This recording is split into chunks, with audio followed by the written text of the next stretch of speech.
Thank you so much. Let's first say amen. Amen. Amen. Thank God. Amen. Misters of order. Sister Jones. Is that right? That's right. Amen. Amen. And certainly to this great pastor, Pastor Michael Harris, we greet. Amen. Certainly grateful for him and for his spirit, and we appreciate him giving us an opportunity to come this way again. Amen. Certainly thank God for Reverend Blankenship, who gave us kind words of introduction. And, we appreciate the officers and members of this fine church. Amen.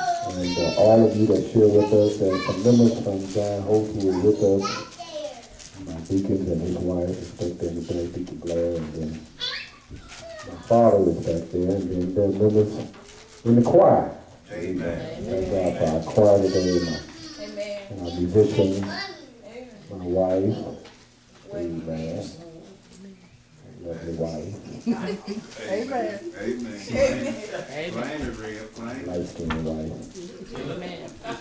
it real.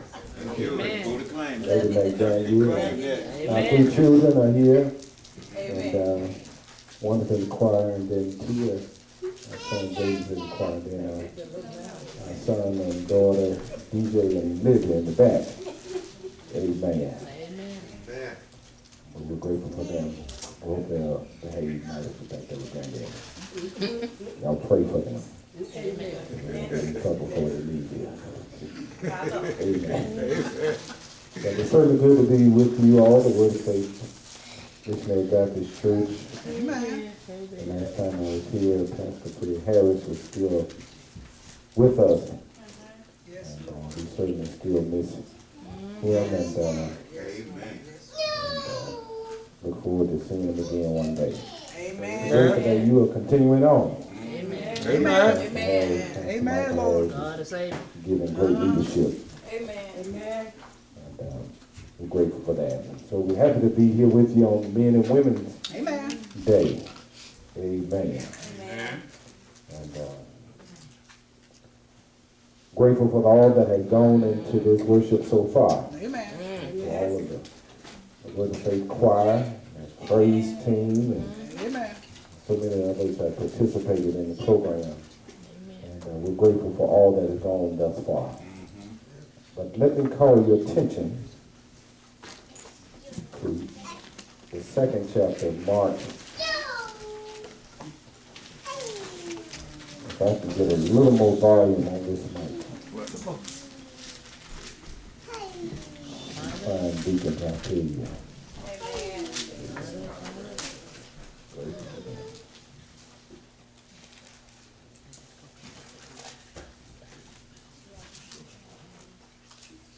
Mark chapter 2.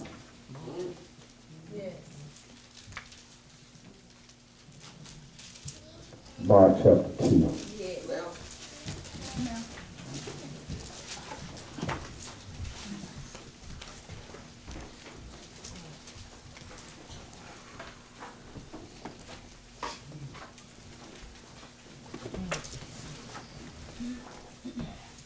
I'm grateful for your theme, men and women of God walking in the right spirit. Amen. Amen. That's a mighty thing. Certainly we need that today. Amen. Amen. Right. We both men and women walking in the right spirit. A little bit more. Chapter 2 of Mark. I want to begin at verse 1. Just a tad bit more, Brother Deacon. There you find these words. There you go. Appreciate you. I may have a little voice left after I leave. Amen. Mark chapter 2, and I want to commence with verse 1, and then I'll read down to several of the following verses there. But if you have it, say amen. Amen. If not, say wait. Amen. We're all there together. The word of the Lord says, and again he entered into Capernaum after some days, and it was noise that he was in the house. And straightway men were gathered together, insomuch that there were Rather, there was no room to receive them. No, not so much as about the door, and he preached the word unto them. They come unto him, bringing one sick of the palsy, which was born of 4. When they could not come down to him for the press, they uncovered the roof where he was. And when they had broken it up, they let down the bed wherein the sick of the palsy lay. And when Jesus saw their faith, he said unto the sick of the palsy, Son, thy sins be forgiven thee. And there were certain of the scribes sitting there and reasoning in their hearts, why does this man thus speak blasphemies? Who can forgive sin but God only? And immediately when Jesus perceived in his spirit that they so reasoned within themselves, he said unto them, why reason ye these things in your hearts? Whether it's easier to say to the sick of the palsy, thy sins be forgiven thee, or to say, arise, and take up thy bed and walk. But that ye may know that the Son of Man hath power on earth to forgive sins. All right. He said rather to the sick of the palsy, I say unto thee, arise, take up thy bed, and go thy way into thine house. Amen. Amen. Mark chapter 1, verses 1 through 11. I'm going to share with you a few moments about I rise. You might recall words like that similar in a poem written by Maya Angelou. All right. Amen. She says she still rises. All right. Amen. It's a poem that sort of chronicles in poetic fashion struggles that she had, struggles of black people in America. And despite those struggles, Maya Angelou says, I still rise. All right. And I think that coincides in a great way to the passage before us. And it also relates to your theme, men and women walking in the right spirit. Life has a way of presenting struggles, hardships, disappointment, difficulties. They present themselves in a way that will either bring out the best of us or the worst of us. All right. Yes. It is not so much dependent on the situations that we find ourselves in, but it's more importantly our response to those situations. We cannot control some things. All right. We cannot control the weather. We thank God for the rain after so long without rain. Amen.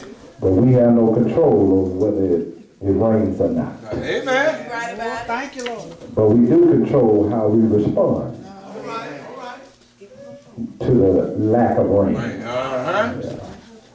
We cannot control what another person does around us or to us. Amen. But we can't control our response. Amen. All right. Some people will be low down to us for no reason. Amen. We might not be able to do nothing about that. Amen. But we can control our response to low down folks. Amen. Amen. Because just because somebody been low down to you don't mean you have to be low down. All right. Amen. I wish I had the right crowd. Amen. Just because somebody mistreats you doesn't mean you have to mistreat them. Amen. Just because somebody is doing wrong don't mean you have to join them All right. in doing wrong. All right. Yeah, I know your parents have taught you. Everybody jump off the bridge and you gonna jump too. There's some things that some people will do. But it doesn't mean you got to do the same thing. All right. We got to control how you and I respond.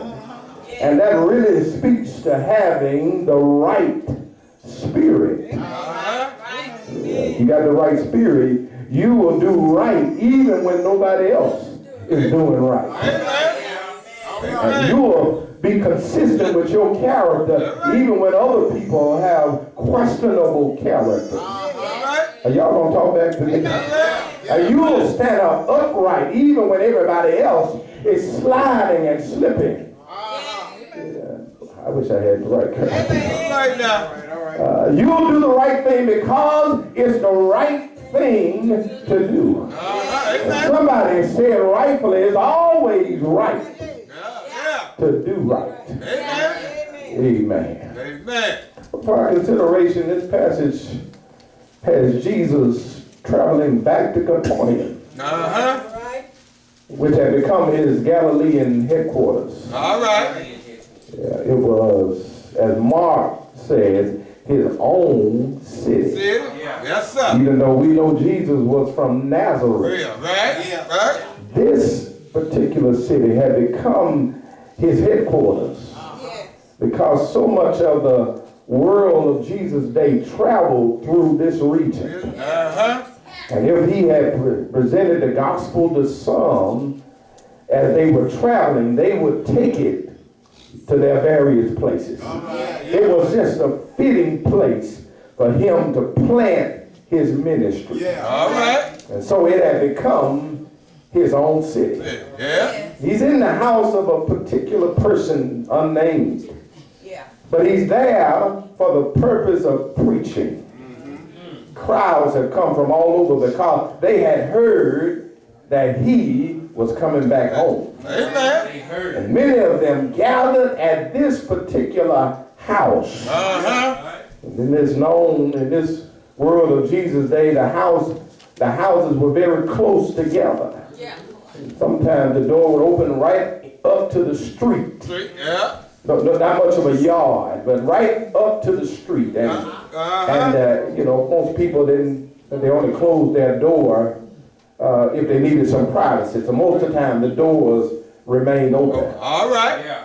And so people have gathered in this house. They filled the house so much so that nobody else can get in or out. And there are 4 men who bring this paralyzed man to Jesus. They can't get in the door because so many people are there.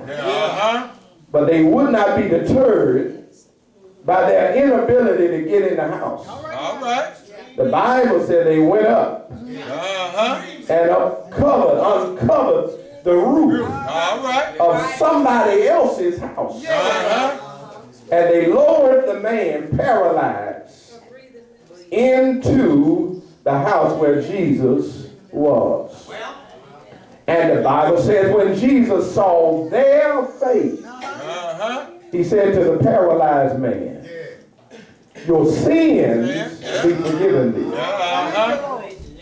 And then of course there are some other people there in the house who are really unconcerned about the man, his condition, or his healing. All right.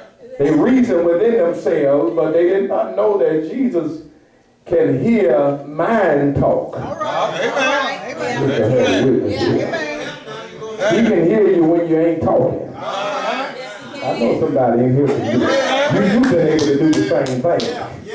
You said to your children, what did you say? They ain't said a word.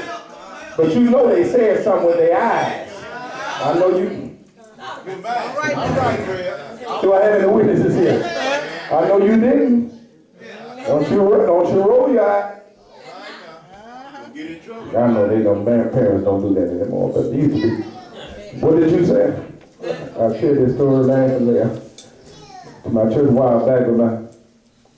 I was a young boy. My dad was in the house and getting something out of the refrigerator, and I was playing behind his head. Thinking he couldn't see me. But he must have had eyes in the back of his head. All right now. That's not. Y'all not talking about that. I said he must have eyes in the back of his head. Now don't play with me. You play with your mama, don't play with me. I don't have the right crowd today. But that's what he said. I don't know what he saw, but he said, don't play with me, don't play with your mama, don't play with me. But I'm going on my daddy's back there today. So I don't play with him. But Jesus heard them when they were not talking. All right. The Bible said they were reasoning in their hearts and in their mind, and he overheard their conversation. And he said to them, well, it's easy for me to say his sins be forgiven, or for me to say rise and walk. But you'll know the day when he gets up and walk out of here, you will know that the Son of Man had power on earth to forgive sins.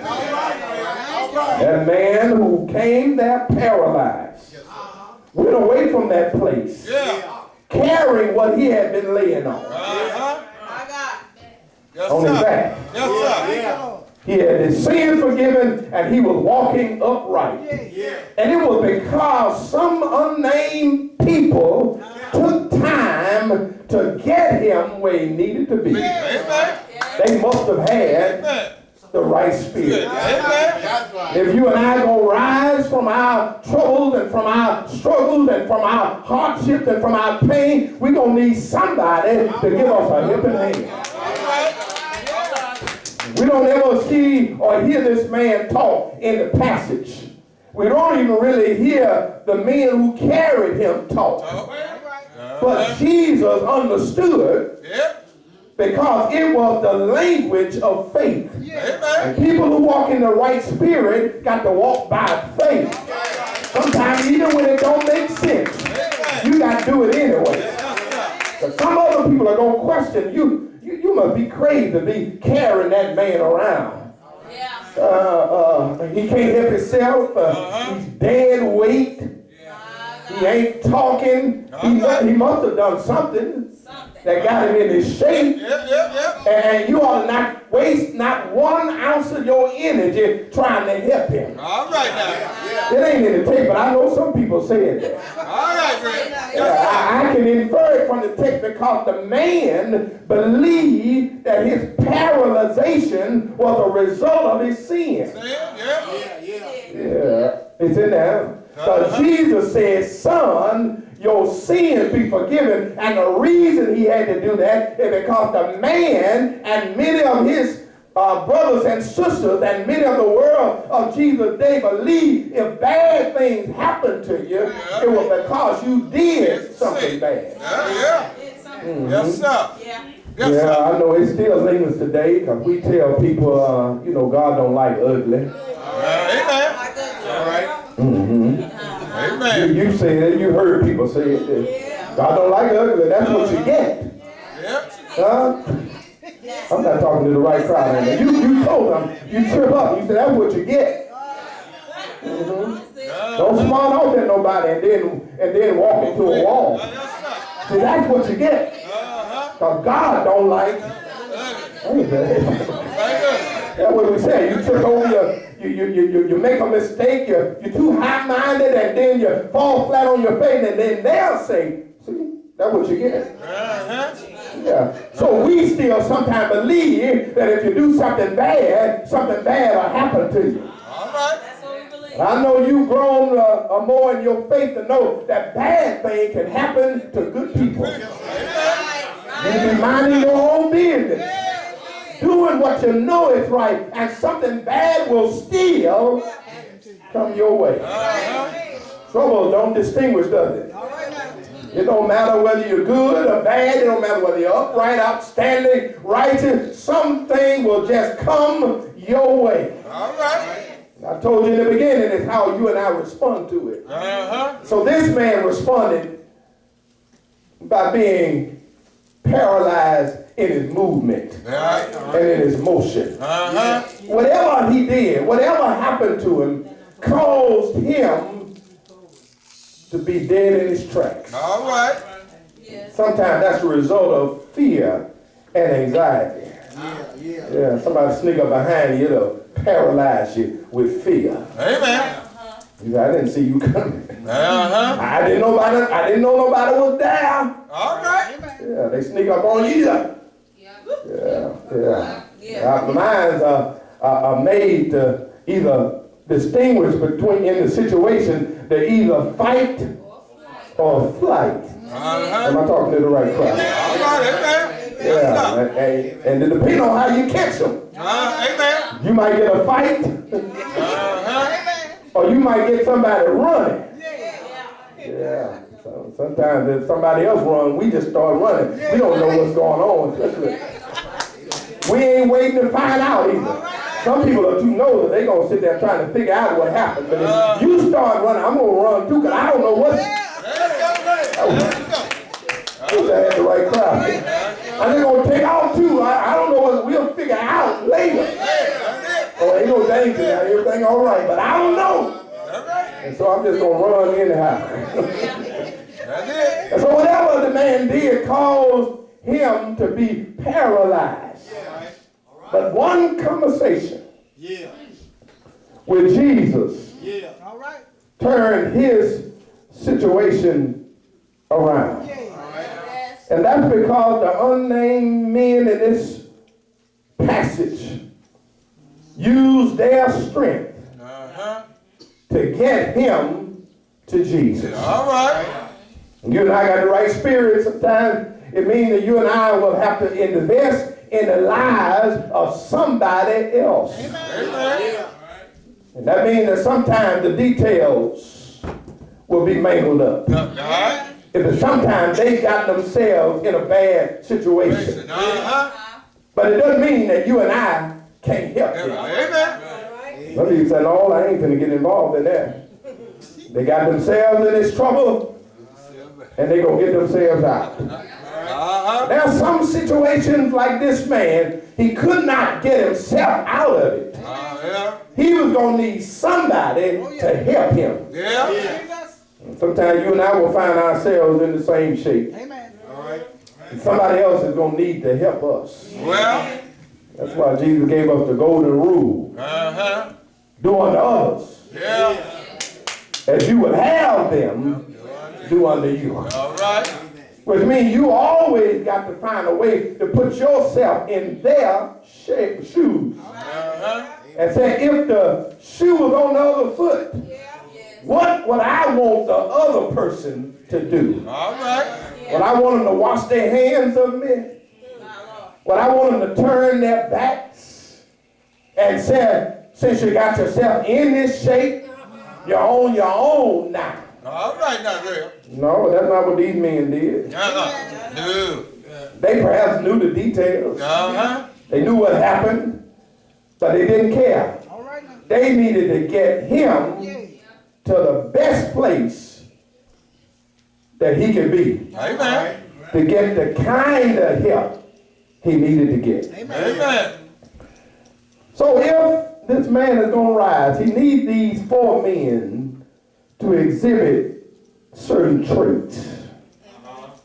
The first trait is they need to be sensitive. Now these are men in this text. I know there's like black folk in here.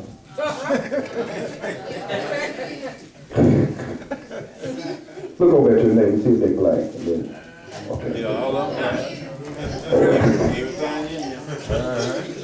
Black men have been taught not to be sensitive. Amen.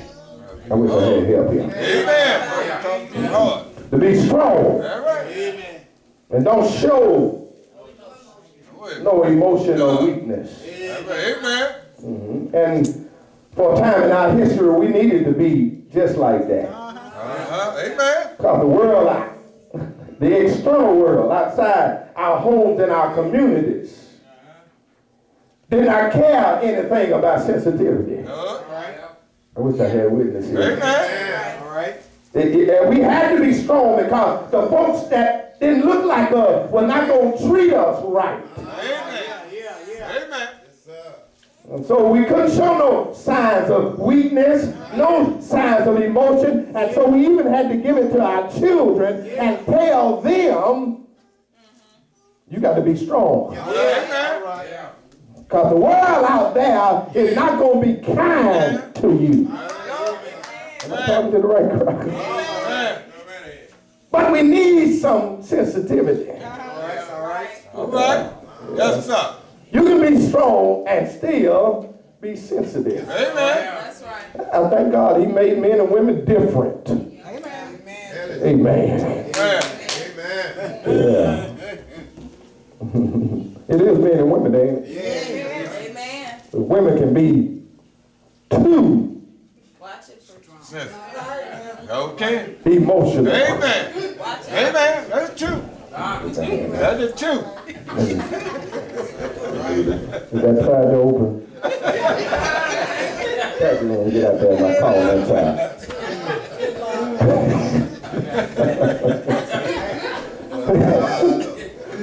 So while they might say men are not emotional enough, women can be too. Okay. Ooh. Amen. There's some men in here. I can't get no. Amen. Okay, y'all sit next to your wife. Okay, all right. They can't say that. Just look at me good. Just look at, let me know you out there. Give me a thumbs up. Yes, sir. We need some sensitivity, but we don't need to be emotionally impulsive. Yeah. We don't need necessarily be led by all of our emotions, but we need to be sensitive enough to put ourselves in the shoes of somebody who needs a helping hand. He says that we're going to help him. Yeah. We're going to help him if it's the last thing we do. Yeah, we need both these kind of men and women in the church who will be sensitive enough to read the needs. Somebody told me some years ago, you ain't got to tell me what's going on. I'll just know it by looking at you. All right. Yeah. But don't count on that. Don't count on people being able to know. All right.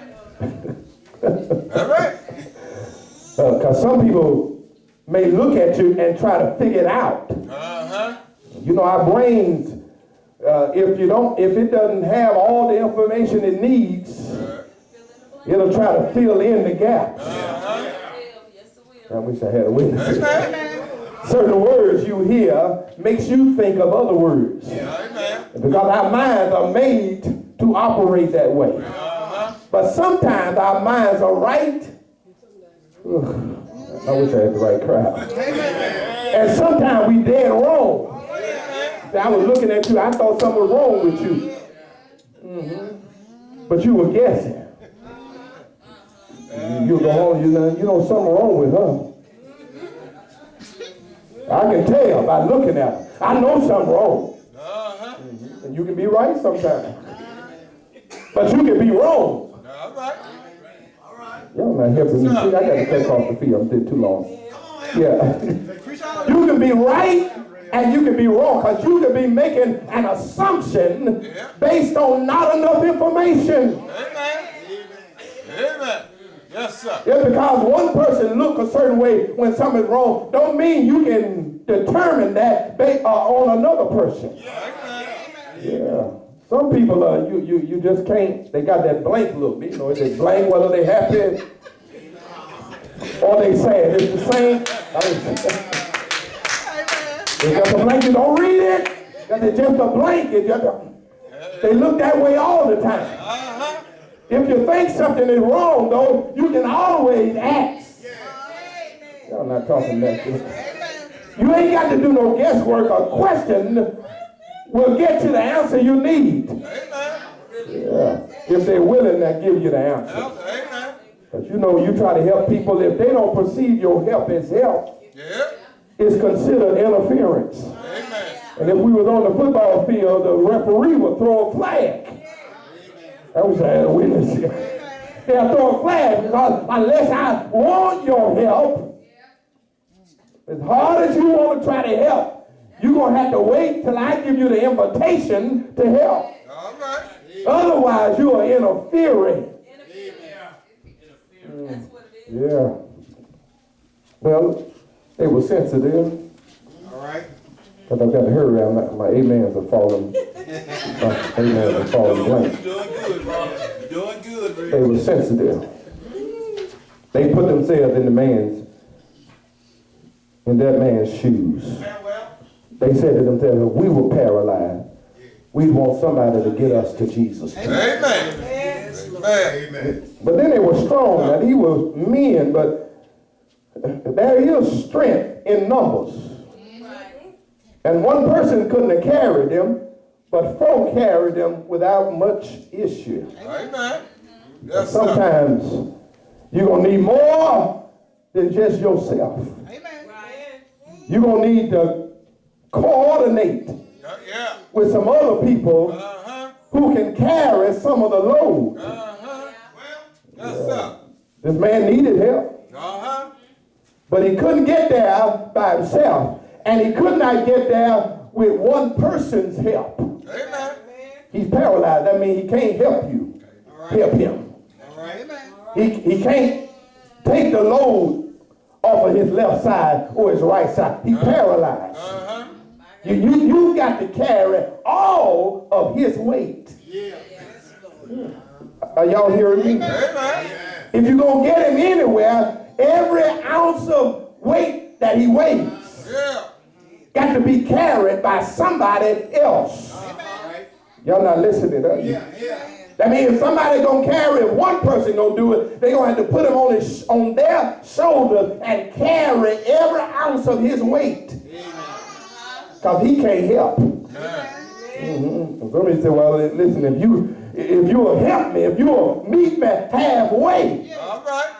I've got to hurry, y'all. So quiet on me. I said, if I'm going to help you, you got to meet me halfway. Amen. All right. But some people can't meet you halfway. Amen. Because they can't go nowhere. All right. They going to need you to carry all the weight.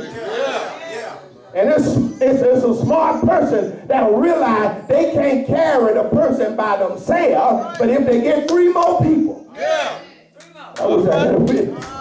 And if they can all get a corner of his bed, they'll be able to carry him anywhere they want to. Amen. Because the weight is distributed evenly on the four corners. Yeah, but you know, I found out in church, some people will be out of corner. Amen. Amen. Amen. Yes, sir. They'll just post at the corner. That Yeah, is. they just post there. Yeah. Their hands on the end of the post, but they won't carry their weight. All right now. Yeah, they look like they gonna. Yeah. They posted up. They're there. On the count of three, we're gonna lift them up, and we're gonna carry them to Peter's house. All right. And there they are. Ain't carrying an ounce of weight. If you don't carry your weight, somebody else gonna have to carry it. Amen. Well, you've ever had to carry weight like that, but if somebody ain't upholding their end, that weight gonna fall on the other end. Amen. Yeah. Makes it harder on one individual. But if all of us to carry the weight evenly, it'll be a whole lot better getting the people that need help to Jesus. But this is Men and Women Day, and some people are looking and they're saying it's their job. And then the other people are saying it's their job. Yeah. You know, we have that in our culture, you know, men's jobs Amen. There. and women's jobs. Yeah. But if the household gonna run efficiently, somebody got to do it. Yeah. If one gets sick, somebody else gonna have to pick up the slack. Got to pick it up. Yeah. Got to pick it up. Yeah. If you get hungry enough, you'll learn how to cook, won't you? Amen. Yes, sir. Yes, sir. Yeah. All I'm trying to make the point is that when we work together, we'll be able to do anything. If everybody carries their end, there's no telling how many men and women, boys and girls will get to Jesus where they need to be. Some people wondering how much of the credit is going to go to who. But these 4 men are unnamed. We don't know who they are. All right. Yes, sir. And so nobody got the credit. The only person who got the credit, his name was Jesus. Amen. He's the only person in the text that got a name. Yeah. The 4 men don't have a name. The paralyzed man don't have a name. The scribes and Pharisees don't have a name. The man who owned the house don't have a name. Because it really doesn't matter as long as we get them to Jesus. All right. All right. That's where they need to be. Yeah. They need to be right there in front of Jesus. But Jesus can do something with all of us. Yeah. No matter how life has paralyzed us, God has a way of raising us up. Yeah. These men, not only were they sensitive, but they when they got to that house, they met that crowd. They couldn't get in. Some people would have said, listen, we tried. We gave it the old college try. We tried. But the door, there was too many people there. Yeah, some people, all they need is one little bit of excuse. Yeah, but these men were not deterred. They were not going to be they were not going to go home without getting that man to Jesus. All right. I know a lot of folk in this house, they're all outside. They can't get in. There was so many people there. Not all of them were there for the same reason. Amen. Some of them were there to be nosy. Amen. Amen. Y'all don't know any nosy people. Oh, yeah. You know, they know everything. Everything. They get the news before the news get the news. Yeah, they just there because they want to get the story. Yeah. They sitting in there, taking up the seat of somebody who needs to get to Jesus. Yeah. But these men said, no, that's all right. We got a plan B. All right. If we can't use the door, Yes, sir. we'll use the roof. Yeah. We're going to raise him up, and then we're going to lower him down. I wish I had a witness here. I said there's going to be a rise, and before he could get to Jesus, they raised him up. Amen. You might can't do a whole lot with some folks, but you can raise them up to Jesus. Amen. You can take them to God in prayer. Yeah, you can't do nothing with them. There's somebody who can do something with them. But before you throw your hands in, at least raise them as high as you can. They went up that roof and they started getting dirt out of the way. I wish I had a witness. The way they built those houses, dirt was easily peeling the cracks. Grass would grow on top of that dirt, and they started uncovering, moving grass and moving dirt. I wish I had a witness here. Because sometimes the mess that folks are in is dirty, but sometimes we got to move some dirt.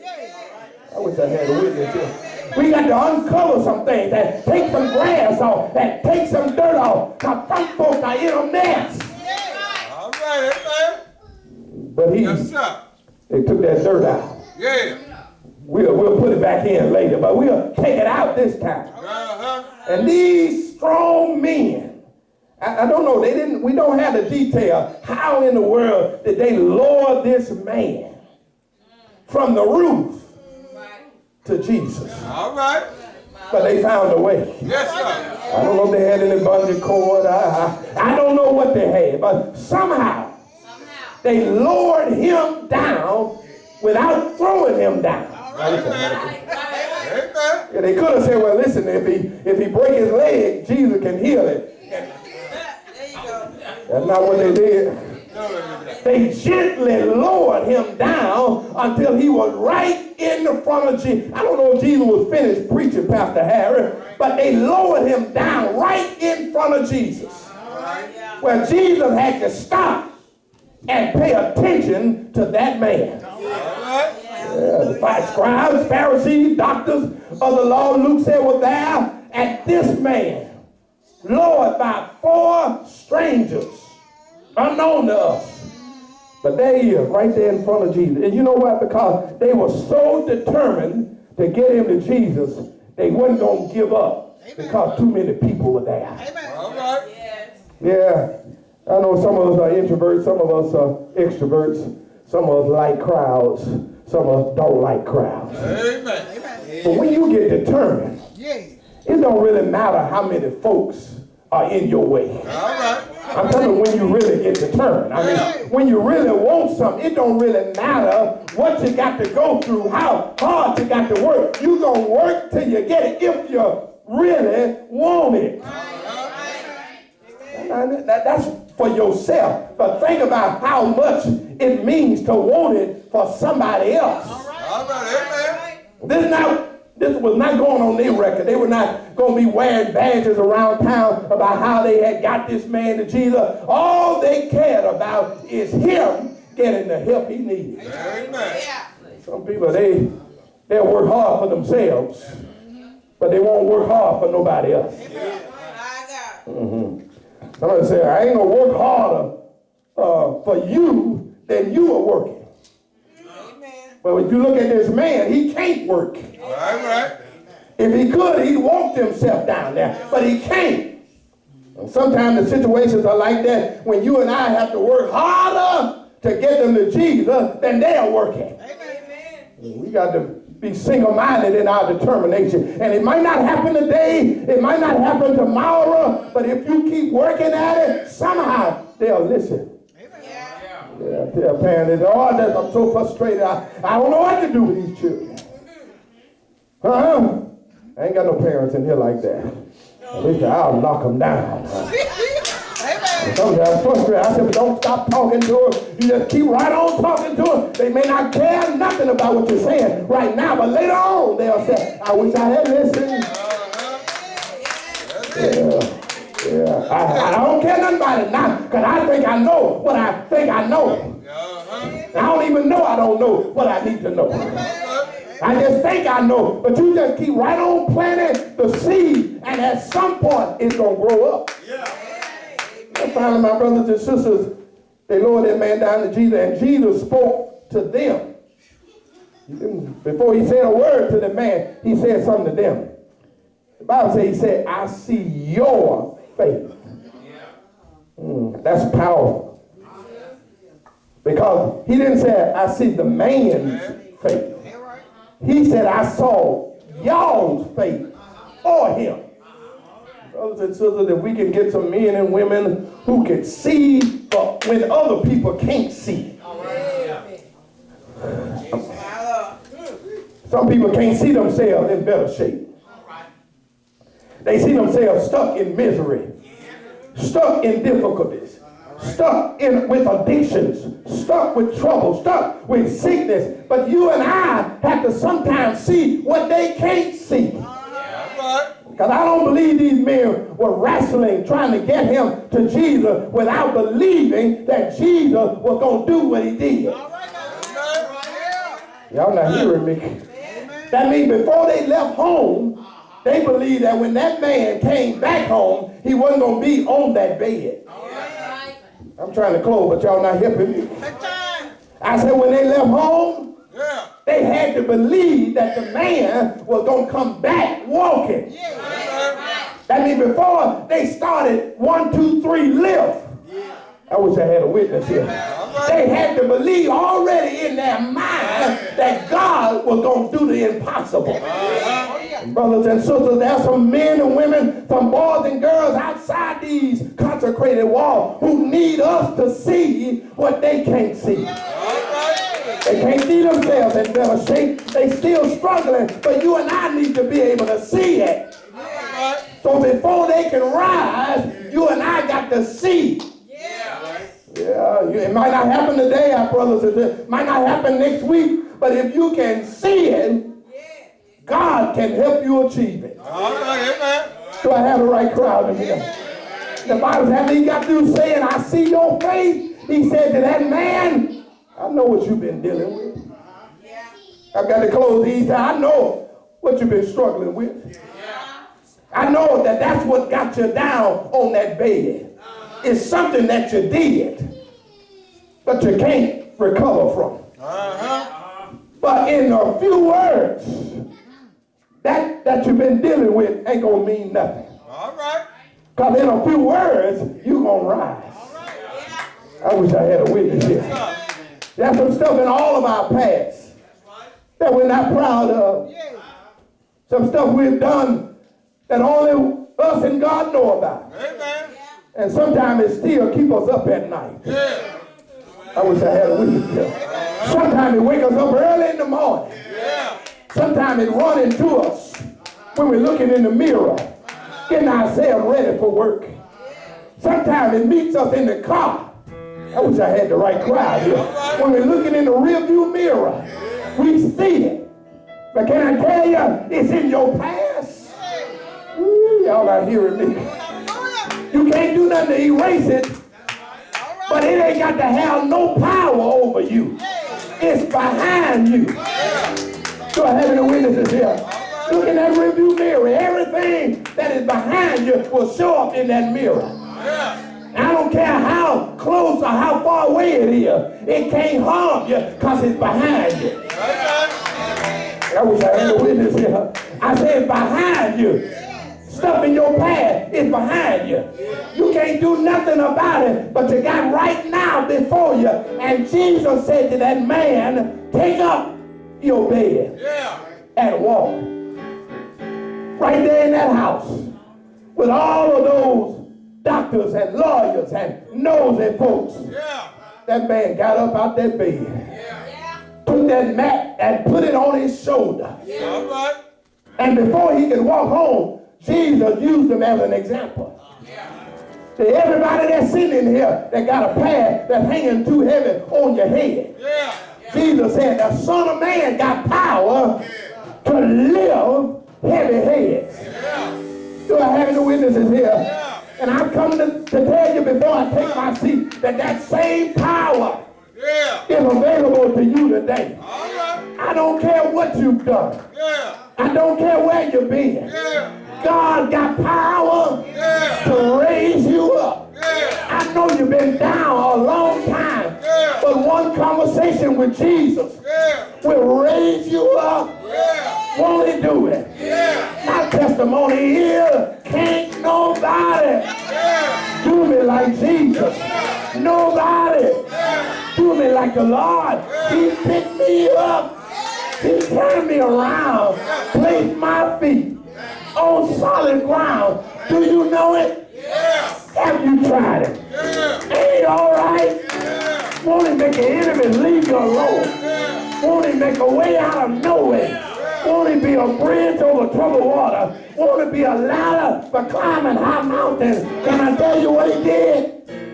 One Friday on a hill called Calvary, he died. Then he died. Mark said he died. Luke said he died. Matthew said he died. John said he died. But you know that ain't how it is. Early Sunday morning, Jimmy, get up. I'm coming to tell you, there will be a rising. And because he lives, I can face tomorrow. Because he lives, all of my fear is gone. And life is worth living because he lives. And I call him Jesus, my burden bearer. Jesus, my heavy load sharer. Jesus, the lily of the valley. Jesus, the bright and morning star. And